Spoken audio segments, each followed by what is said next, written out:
Hi. ಇವತ್ತು ಸ್ವಲ್ಪ ನಾವು ಡಾಕ್ಯುಮೆಂಟ್ ಹೆಂಗೆ ಓದೋದು ಅಥವಾ ಆರ್ಟಿಕಲ್ಸ್, ಟೆಕ್ನಿಕಲ್ ಆರ್ಟಿಕಲ್ ಆಗಿರ್ಬೋದು, ಹೆಂಗೆ ಓದೋದು ಅಂತ ಹೆಂಗೆ ಅರ್ಥ ಮಾಡ್ಕೊಳೋದಂತ ಸ್ವಲ್ಪ ಐಡಿಯಾ ನೋಡೋಣ.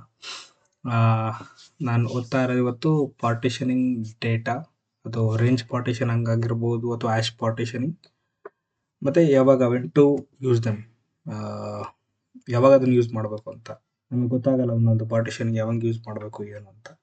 So we will understand.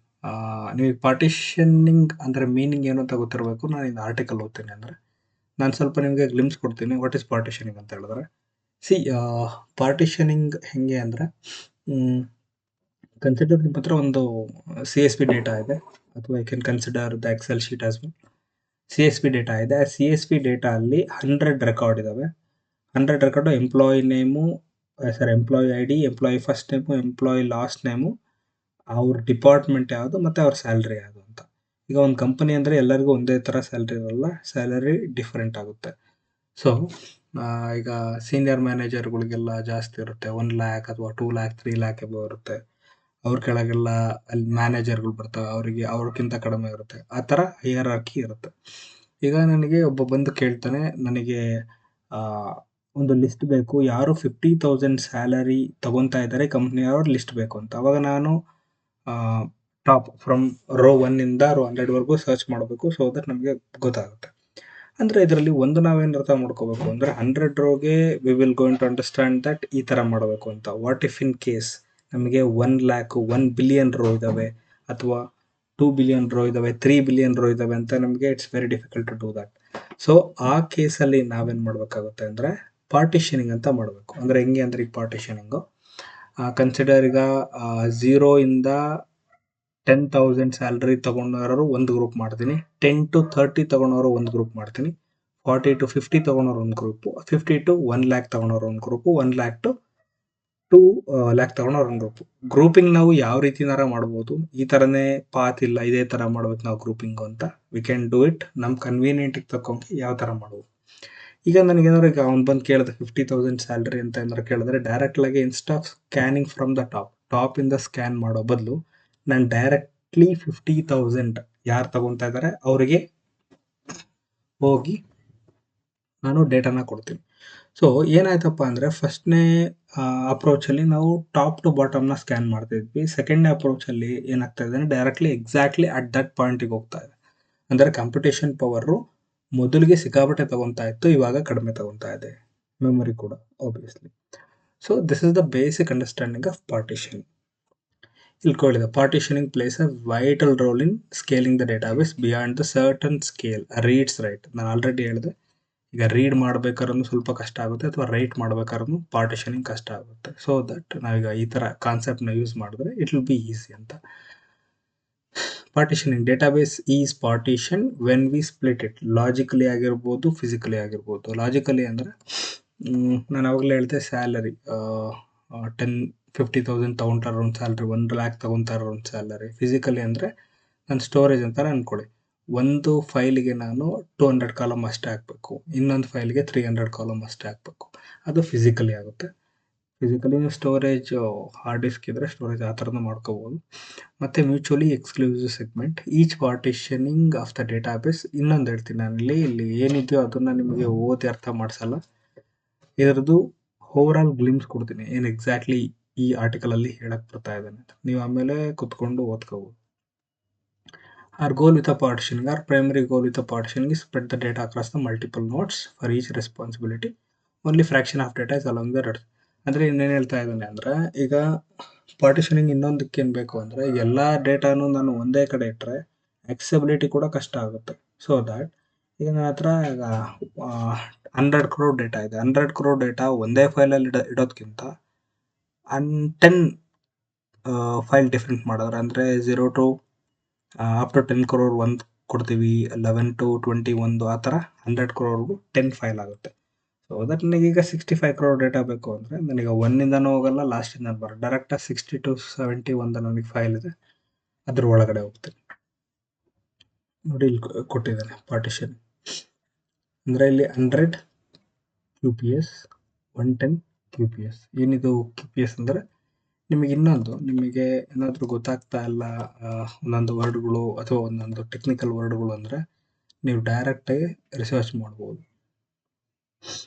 ಇಲ್ಲಿ ಚಾಟ್ ಜಿ ಪಿ ಟಿಯಲ್ಲಿ ಕೊಡಿ, ಏನಂತ ಕೊಡ್ತಾ ಇದೆ, 100 QPS ಅಂತ ಕೊಡ್ತಾ ಇದೆ. ಹಂಗೆ ಕೊಡಿ 100 QPS, ನೀವು ಕ್ವಶನ್ ಮಾರ್ಕ್ ಹಾಕಿ ಸಾಕು, ಏನೂ ಬೇಡ ಹಾಕೋದು.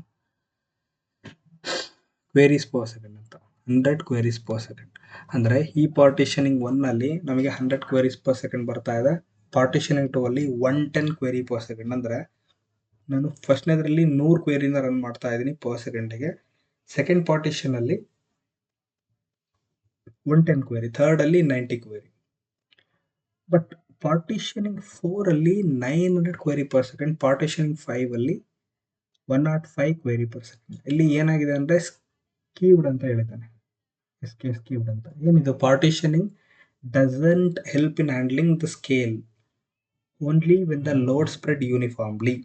Partitioning are skewed when few partitioning are responsible bulk data. ಈಗ ಏನಾಗುತ್ತೆ ಅಂದರೆ ನಾವು ಪಾರ್ಟಿಷನಿಂಗ್ ಮಾಡ್ಬೇಕಾದ್ರೆ ಒಂದ್ಸರಿ ಏನಾಗುತ್ತೆ ಅಂದರೆ ಡೇಟಾ ಮಿಸ್ ಮ್ಯಾಚ್ ಆಗುತ್ತೆ. ಅಂದರೆ ಈಗ ಒಂದಕ್ಕೆ 10 crore ಡೇಟಾ ಕೂರೋ ಬದಲು 15 crore ಡೇಟಾ ಕೂರುತ್ತೆ. ಸೊ ಅವಾಗ ನಮಗೆ ಪ್ರಾಬ್ಲಮ್ಮು. 15 crore ಡೇಟಾ ಒಂದರ ಕೂರ್ತು, ಇನ್ನೊಂದರಲ್ಲಿ 10 ಕೂರಬೇಕಿತ್ತು. ಈ 5 ಇದರಲ್ಲಿ ಹೋಗೋದ್ರಿಂದ 5 crore ಆಯಿತು. ಅದರಲ್ಲಿ ಮಿಸ್ ಮ್ಯಾಚ್ ಆಗುತ್ತೆ. ಅಂದರೆ ಡೇಟಾ ಬಂದ್ಬಿಟ್ಟು ಈ ಥರ ಮಿಸ್ ಮ್ಯಾಚ್ ಆದಾಗ ನಮಗೆ ಕ್ವೇರಿ ಟೈಮು ಸಿಕ್ಕಾಬಟ್ಟೆ ತಗೊಳುತ್ತೆ. Data skewness, skewed data skewness ಅಂತ ಕರೀತಾರೆ. If partitioning skewed, the entire architecture will be less effective. Obviously ನಮ್ಮದು ಏನು ಪ್ಲಾನ್ ಇತ್ತು ಅಂದರೆ 10 crore ಇತ್ತು ಒಂದು ಫೈಲಿಗೆ, ಬಟ್ ಇಲ್ಲಿ 15 crore ಆಗಿದೆ. ನನಗೆ ಆಕ್ಸೆಸಿಬಿಲಿಟಿ ಮಾಡಬೇಕು ಅಂದರೆ 15 crore ರೀಡ್ ಮಾಡಬೇಕು instead of 10 crore. isn't it a difficult task? So skewness is important. Ways to partition, range partitioning. Range ಅಂದರೆ ಆಲ್ರೆಡಿ ನಿಮ್ಗೊಂದು ಎಕ್ಸಾಂಪಲ್ ಕೊಟ್ಟೆ, ಸ್ಯಾಲ್ರಿದು. ಇಲ್ಲೊಂದು ಆಲ್ಫಾಬೆಟಿಕಲ್ ಕೊಡ್ತಾ ಇದ್ದಾನೆ ನೋಡಿ. ಈಗ ಒಂದು ಸ್ಕೂಲ್ ಅಂತ ಅಂದ್ಕೊಡಿ. ಸ್ಕೂಲಲ್ಲಿ ಸ್ಟೂಡೆಂಟ್ಸ್ ಇದ್ದಾರೆ, ಒಂದು ಮೇ ಬಿ 200 ಸ್ಟೂಡೆಂಟ್ಸ್ ಇದ್ದಾರೆ. ನೇಮ್ ಆಬ್ವಿಯಸ್ಲಿ ಎ ಇಂದ ಸ್ಟಾರ್ಟ್ ಆಗುತ್ತೆ, ಅಥವಾ ಯಾವುದರಿಂದ ಸ್ಟಾರ್ಟ್ ಆಗ್ಬೋದು. ನಾವು ಹೆಂಗೆ ಮಾಡೋದು ಪಾರ್ಟಿಷನಿಂಗ್ ಅಂದರೆ A to E ಒಂದು, ಈಗ ಸ್ಕೂಲಲ್ಲಿ ನೀವು ಸೆಕ್ಷನ್ ಅಂತಲೂ ಕೇಳಿರ್ತಾರೆ, ಸೆಕ್ಷನ್ ಆಲ್ಫಾಬೆಟಿಕಲ್ ಆರ್ಡರಲ್ಲೇ ಮಾಡ್ತಾರೆ. ಎ ಇಂದ ಎಮ್ ವರ್ಗು ಒಂದು ಸೆಕ್ಷನ್, ಅಥವಾ ಎಮ್ ಇಂದ Z ವರ್ಗು ಇನ್ನೊಂದು ಸೆಕ್ಷನ್ ಅಂತ. ಸಿವಿಲರ್ಲಿ ಇಲ್ಲಿ ಸಿಕ್ಕಾಪಟ್ಟೆ ಜನ ಇದ್ದಾರೆ ಅಂತ ಅನ್ಕೊಳ್ಳಿ. A to E ಒಂದು ಸೆಕ್ಷನ್ ಮಾಡಿದ್ದಾರೆ, ಅದನ್ನು ಪಾರ್ಟಿಷನಿಂಗ್ ಅಂತ ಕರ್ತಿದ್ದಾರೆ. F to K is another, L to Q is another, R to V is another, W to Z is another. ಈ ಥರ 5 ಪಾರ್ಟಿಷನಿಂಗ್ ಮಾಡಿದ್ದಾರೆ. ಅಂದರೆ ಇದು range partitioning, based on the range. ಎಷ್ಟಾದರೂ ಇರ್ಬೋದು. ದಿಸ್ ಇಸ್ ನಾಟ್ ಹಿಂಗೆ ಇಡಬೇಕು, A to E ನೇ ಇಡಬೇಕು ಅಂತಲ್ಲ. ನೀವು A to B ನಾದರೂ ಇಡಬಹುದು, ಬಟ್ A to B ಇಟ್ಟರೆ ಕಡಿಮೆ ಜನ ಬರ್ತಾರೆ. ಸೊ ಯೋಚನೆ ಮಾಡಿ ಒಂದೊಂದು ಪಾರ್ಟಿಷನಿಂಗ್ಗೆ ಎಷ್ಟೆಷ್ಟು ಡೇಟಾ ಬೇಕು ಅಂತ ನೋಡಿ ಇಡಬೇಕಾಗುತ್ತೆ. That's what the range partitioning. ನಾನು ಹಿಂದೆ ಕೊಟ್ಟಿದ್ನಲ್ಲ ಅದನ್ನು ಕೂಡ, ಯು ಕ್ಯಾನ್ ಸ್ಯಾಲ್ರಿ ಎಕ್ಸಾಂಪಲ್ ಕೊಟ್ಟಿದ್ನಲ್ಲ ಅದನ್ನು ಕೂಡ ತಗೋ.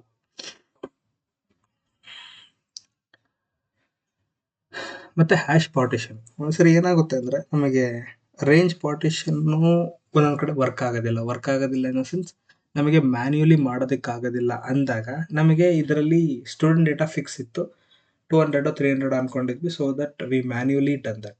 ಬಟ್ ಹ್ಯಾಶ್ ಪಾರ್ಟಿಷನಿಂಗ್ ಹಿಂಗಿರುತ್ತೆ ಅಂದರೆ ಡೇಟಾ ಕಂಟಿನ್ಯೂಸ್ ಬರ್ತಾ ಇರುತ್ತೆ. We are not sure about ಇಷ್ಟೇ ಬೇಕು ಅಷ್ಟೇ ಬೇಕು. ನಾನು ಇಲ್ಲಿ ಕನ್ಸಿಡರ್ ಇವತ್ತು ಡೇಟಾ ಬಂದ್ಬಿಟ್ಟು 100 ಡೇಟಾ ಬಂದಿದೆ, ನಾನು ಪಾರ್ಟಿಷನಿಂಗ್ 1 ಕೂರಿಸ್ತೀನಿ. ನಾಳೆ ಡೇಟಾ ಬಂದ್ಬಿಟ್ಟು ಪಾರ್ಟಿಷನಿಂಗ್ 2 ಕೂರಿಸ್ತೀನಿ ಅಂತ ಅನ್ಕೊಳ್ಳೋಣ. ನಾಳೆ ಏನಾರ 200 ಡೇಟಾ ಬಂದರೆ ಇಲ್ಲಿ 100 ಡೇಟಾ ಆಯಿತು, ಇಲ್ಲಿ 200 ಡೇಟಾ ಆಯಿತು. ಅಂದರೆ ಇದು ಜಾಸ್ತಿ ಹೆವಿ ಆಗುತ್ತೆ, ಪಾರ್ಟಿಷನಿಂಗ್ 2 ಜಾಸ್ತಿ ಹೆವಿ ಆಗುತ್ತೆ ಕಂಪೇರ್ ಟು ದ ಪಾರ್ಟಿಷನಿಂಗ್ 3. ಮತ್ತು ಪಾರ್ಟಿಷನಿಂಗ್ 3 ಮೂರನೇ ದಿನ ಬಂದ್ಬಿಟ್ಟು 10 ರೆಕಾರ್ಡ್ ಬಂತು. ಇಲ್ಲಿ 100 ಆಯಿತು, ಇಲ್ಲಿ 200 ಆಯಿತು, ಇಲ್ಲಿ 10 ಆಯಿತು. There is a miss match.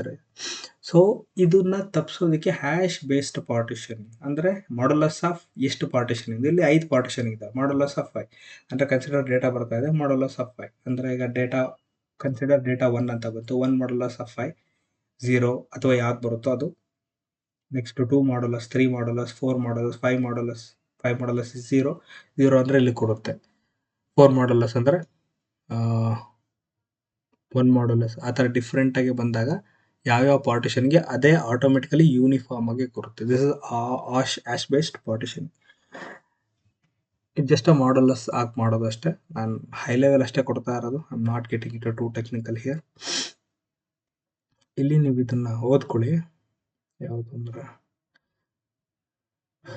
Okay, when range partitioning fails. ಯಾವಾಗ ರೇಂಜ್ ಪಾರ್ಟಿಷನಿಂಗ್ ಫೇಲ್ ಆಗುತ್ತೆ? Classic use of where range partitioning fails when we range partitioning time series data on a time big. For example ವಿಕ್ರೆಟ್ ನಾನು already ಕೊಟ್ಟೆ ಒಂದು example ಇದನ್ನು ನಮಗೆ ಗೊತ್ತಿಲ್ಲ ಎಷ್ಟು ಡೇಟಾ ಬರುತ್ತೆ ಈ IoT ಸೆನ್ಸರ್ ಡೇಟಾನೇ ತೊಗೊಂಡಿದ್ದಾರೆ ಈ ಕನ್ಸಿಡರ್ ಇವತ್ತು ಡೇ ನಮಗೆ ಪ್ರತಿ 1 ಸೆಕೆಂಡ್ಗೆ ಒಂದ್ಸರಿ ಡೇಟಾ ಬರಬೇಕಿತ್ತು ಡ್ಯೂ ಟು IoT ಸೆನ್ಸರ್ನ ಪ್ರಾಬ್ಲಮ್ ಆಗಿರೋದ್ರಿಂದ ನಮಗೆ ಆ ದಿನ ಬರೋದಿಲ್ಲ ಅಂದರೆ ಪಾರ್ಟಿಷನಿಂಗ್ ರಾಂಗ್ ಆಗುತ್ತೆ ರೇಂಜ್ ಪಾರ್ಟಿಷನಿಂಗ್ ಆಗಿದ್ರೆ So IoT since IoT sensor will continuously send the latest data will always be just one partition. There will be an entire ingestion while others will just sitting idle. ಹೌದಲ್ವಾ so ಅವಾಗ IoT sensor ಅಲ್ಲಿ range partitioning work ಆಗಲ್ಲ ಅದಕ್ಕೋಸ್ಕರ ನಾವು hash partitioning ಹೋಗ್ತೀವಿ data ಬಂದರೆ ನಾವು divide ಮಾಡ್ತೀವಿ ಮಾಡ್ಯುಲಸ್ ಮಾಡ್ತೀವಿ ಇದೇನು ಫೇಲ್ ಆಗಲ್ವ ಇದು ಫೇಲ್ ಆಗುತ್ತೆ hash based partitioning is very common technique of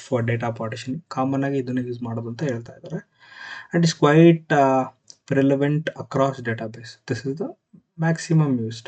Since the record is partitioning an attribute through the hash function, it is difficult to perform a range query on a data. ಅಂದ್ರೆ ಇಲ್ಲಿ ನೋಡಬಹುದು ಇಲ್ಲಿ ಅಲ್ಲಿ advantage ಒಂದಿತ್ತು ಅದೇ ತರ disadvantage ಒಂದಿತ್ತು ಇಲ್ಲಿ ಅಡ್ವಾಂಟೇಜ್ ಬಹಳ ಚೆನ್ನಾಗಿದೆ ಬಟ್ ಡಿಸ್ಅಡ್ವಾಂಟೇಜ್ ಹಂಗೆ ಇದೆ ಇಲ್ಲೇನು ಕೇಳಿದಾನೆ hash partitioning is very common that's okay since the record is partitioning on a attribute ಅಂದ್ರೆ ಕಾಲಮ್ ಅಂತ ಕಾಲಮಿಗೆ ಅಟ್ರಿಬ್ಯೂಟ್ ಅಂತ ಥ್ರೂ a hash function ಅಂದ್ರೆ number modulus 5 or anything it is difficult to perform a range query ಅಂದ್ರೆ ಹೆಂಗೆ ಅಂದ್ರೆ ಈಗ ನನಗೆ ಇವತ್ತಿಂದ ಡೇಟಾ ಬೇಕು ಅಂದ್ರೆ ನನಗೆ ಸಿಗೋದಿಲ್ಲ ನಾನು ಮೇಲ್ಗಡೆ ಏನಂತಿದ್ದೆ ವಿತ್ ಡೇಟ್ ಹಾಕಿ ಡೇಟಾ ತಗೊಂತಾ ಇದ್ದೆ ಬಟ್ ಇಲ್ಲಿ ವಯಾ ಡೇಟ್ ಮೇಲೆ ನಾನು ಮಾಡ್ತಾ ಇಲ್ಲ ನಾನು ಮಾಡ್ತಾ ಇರೋದು ಇನ್ಕಮಿಂಗ್ ಡೇಟಾ ಮೇಲೆ ಮಾಡ್ತಾ ಇರೋದು ನನಗೆ ಏನಾದ್ರು ರೇಂಜ್ ಕ್ವೆರಿ ನನಗೆ ಇವತ್ತಿನ ಡೇಟಾ ಬೇಕು ಅಥವಾ 3 ತಿಂಗಳು ಡೇಟಾ ಬೇಕು ಅಂದರೆ it is not that easy ಮತ್ತು ಇದು ಡೇಟಾ ಬಂದ್ಬಿಟ್ಟು ಆರ್ಡ್ರಲ್ಲಿ ಇರೋಲ್ಲ ಅನ್ಆರ್ಡ್ರಲ್ಲಿ ಇರುತ್ತೆ ಮತ್ತು ಸ್ಕ್ಯಾಟರ್ ಇರುತ್ತೆ ಅಕ್ರಾಸ್ ಆಲ್ ಪಾರ್ಟಿಷನ್ ಇಲ್ಲಿ ಪಾರ್ಟಿಷನ್ ಕರೆಕ್ಟಾಗಿ ಆಗ್ತಾ ಇಲ್ಲ ಅಂತ ಹೇಳ್ತಾ ಇದ್ದಾರೆ